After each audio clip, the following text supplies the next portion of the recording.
Tonight, we examine the files of 3 extraordinary cases of monsters whose terrifying acts remain shrouded in mystery to this very day. From a nightmarish serial killer whose name is synonymous with fear, to a frightening beast said to stalk the Himalayas, and an agent of chaos menacing the city of Chicago. One question threads the needle between these 3 remarkable stories. Who, or what, is behind the monstrous mask? We begin in London's East End. The year is 1888. Life is hard for most in these seedy slums, and for women especially. Many, like Mary Kelly here, are forced into a life of prostitution. Police try to maintain order. Men like Sergeant Harry Garrett spend a good part of their patrol moving prostitutes off the street. On your way. Now, he doesn't know it, but Sergeant Garrett might have just saved Mary Kelly's life. That's because tonight, her profession is not only the world's oldest, but also the most dangerous. Lurking in the shadows is a customer of a different kind, one who takes payment in blood.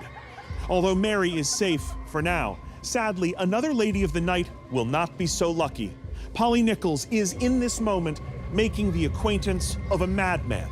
For 150 years, his horrifying legacy has only grown because the killer was never caught. But thanks to a surprising intervention from across generations, we may now, at last, be able to put a face to the elusive Jack the Ripper.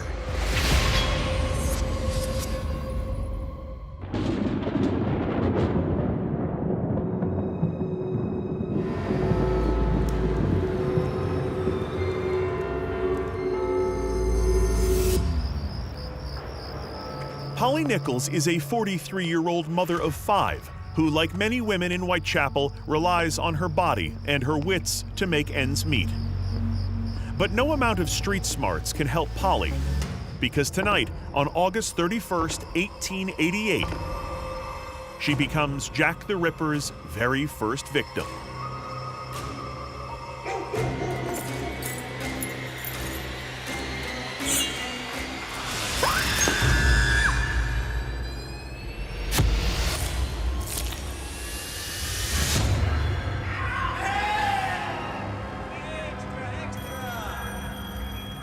The news quickly makes the morning papers, and police attribute the murder to a peculiarly revolting and barbarous character. 8 days later, on September 8th, 47-year-old Annie Chapman is seen spending her hard-earned street-walking money at an East End pub. Witnesses last see her leaving at 5:30 in the morning. Only a half hour later, Annie is found dead. Her injuries are ghastly, as several internal organs have been removed. This leads the coroner to state that these crimes are being committed by someone with knife skills of a surgical nature. Is this a mad doctor on the loose, a surgeon, or a butcher? Rumors swirl that London has a psychotic murderer on its hands. And it's confirmed on September 27th when the slasher sends a letter to the Central News Agency. The killer taunts the police with a haunting threat. My knife's so nice and sharp, I want to get to work right away if I get a chance. And signs off with the name Jack the Ripper. Overnight, the world becomes obsessed with the Ripper. London is whipped into a frenzy of fear. Women refuse to leave their homes. People are terrified. The police devote a huge amount of manpower to catch Jack the Ripper. Making Whitechapel's police station the hub of the investigation, local cops, or British bobbies, haul in suspect after suspect to narrow down the search for the killer. Among those investigating the case is our young Whitechapel Sergeant, Harry Garrett, part of the desperate boots-on-the-ground effort to find the madman. Sergeant Garrett and his fellow police officers flood the streets in London's East End. And their methods aren't exactly friendly. I swear, I don't know nothing. But they fail to pinpoint any true suspect, and the terror continues to loom over London, with citizens wondering what act of savagery might come next. And the Ripper does not disappoint. Just 3 days later, he strikes again. On September 30th, the Ripper attacks Elizabeth Stride, a 45-year-old destitute mother of 9, slashing her throat and leaving her for dead. Minutes later, he strikes again, attacking 43-year-old Catherine Eddowes, a poor Whitechapel factory worker. After mutilating her, he slices out her kidney, leaving behind his most gruesome execution yet. As the Ripper flees the scene, the police officer spots him and calls the attention of Sergeant Harry Garrett, who gives chase. But the killer escapes. However, not all hope is lost, as the police notice an odd thing.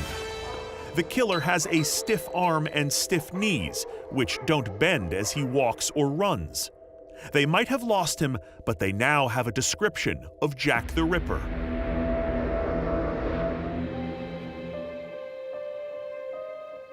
Witnesses describe the killer as being between 5'5" and 5'8" tall, stout and broad-shouldered, aged between 30 and 40. He has a full face, dark hair, a mustache, and possibly a beard. He's wearing a dark jacket and a bowler hat.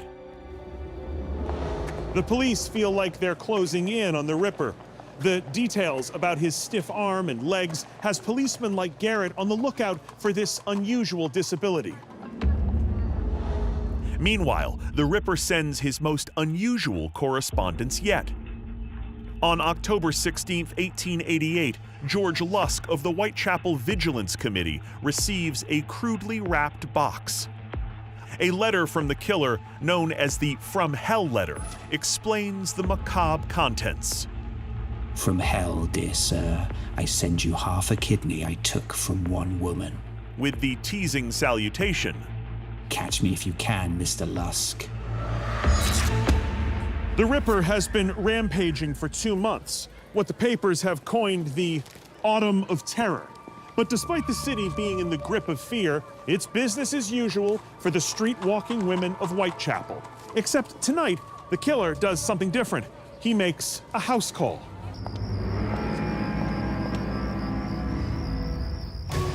You remember Mary Kelly, whose life was spared by Sergeant Garrett. Unfortunately, on this night, she won't be so fortunate.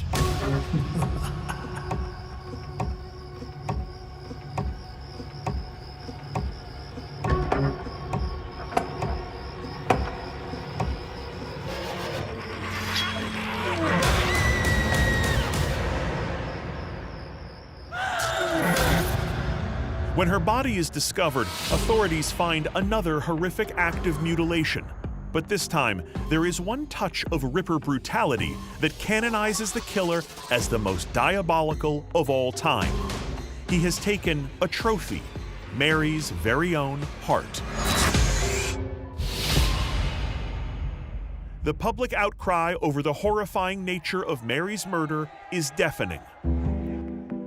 Detectives investigate multiple suspects who may possess the surgical skills needed to commit such ghastly murders. They scrutinize Francis Tumblety, an American doctor arrested on an unrelated charge of indecency, but he flees back to America when police begin to look at him.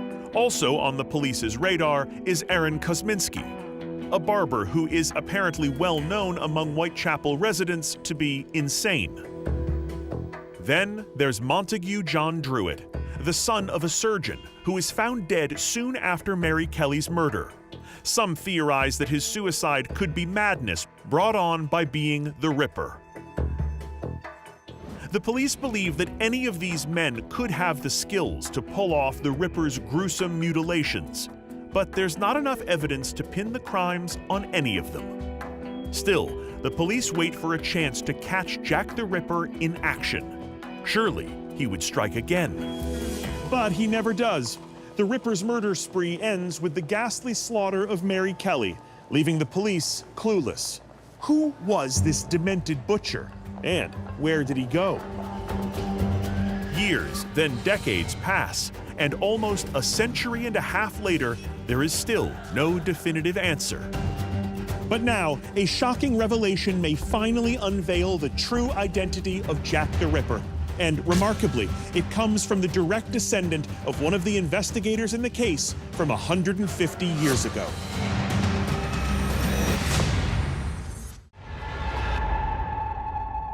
"150 years ago, Sergeant Harry Garrett failed in his efforts to stop the serial killer Jack the Ripper.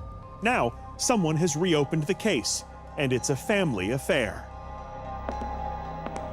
Harry's great-great-granddaughter, author Sarah Bax Horton, has picked up where Sergeant Garrett left off. I was totally inspired by my police ancestor. I think that my emotional connection has driven my research and my approach to the case. Incredibly, Sarah is able to access files and track down leads, which at the time weren't available to her great-great-grandfather. These records were previously held under the 100-year closure rule, which is standard for institutional records. I discovered 2 files that had recently been opened to the public from Colney Hatch Lunatic Asylum. Located just a few miles north of Whitechapel, Colney Hatch was the asylum that catered to locking up the mentally ill from the East End.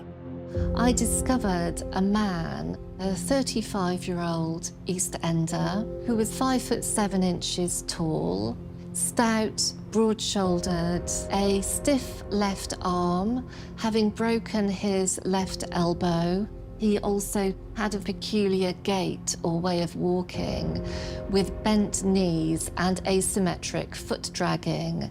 And he had a violent antipathy to his wife, whom he attacked on several occasions. And he was known to assault people with bladed weapons.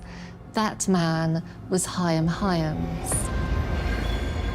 Chaim Hyams was detained by the police in December 1888. The last Ripper murder took place in November of that year, and the police must have been struggling to stop the killings. However, they did stop after the murder of Mary Jane Kelly. Hyams was discovered behaving oddly on Lemon Street, the same street where Ripper headquarters was based. He was detained by a constable for being a wandering lunatic and was taken to the local police court, where he was discovered to be suffering from severe alcohol withdrawal syndrome, and he was put into Stepney Workhouse Infirmary to recover. In January 1889, he was released for 3 months. This is a period of time which may coincide with what City of London police officer Harry Cox called a 3-month surveillance period, when Jack the Ripper was followed by city detectives on the streets of London. I also discovered from the files that Chaim Hyams was a cigar maker who used a knife for his trade, and it may be those skills which transferred onto the women he accosted. In my opinion, Chaim Hyams managed to evade suspicion owing to the fact that he was just a man on the streets, and he presented a very quiet, inoffensive demeanour. But when the fits of violence were upon him, he became extremely violent and dangerous towards women. Even though he was never a suspect during the active case, when one looks at Chaim Hyams, a dark picture quickly emerges. Found suffering from bouts of delirium in Whitechapel, Hyams attempts to stab his wife and is eventually institutionalized in December of 1888. Around the same time, the murders ceased. So it seems more than a coincidence that the Ripper murders stop at the same time Hyams is locked up at the Colney Hatch Lunatic Asylum for the rest of his life. At the end of my exploration of the Jack the Ripper case, I then realised not only that it might be possible to solve the case, but that in fact I had solved it. And it's been the joy of my life.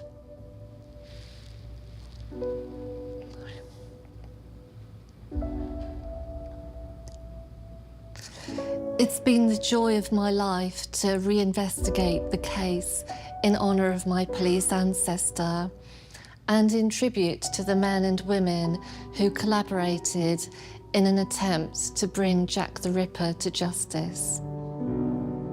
And so, incredibly, a family of detectives joined forces over the span of 150 years to shine new light on one of the world's most infamous cases.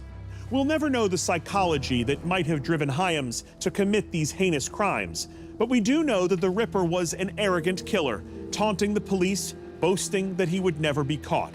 Except that maybe he has.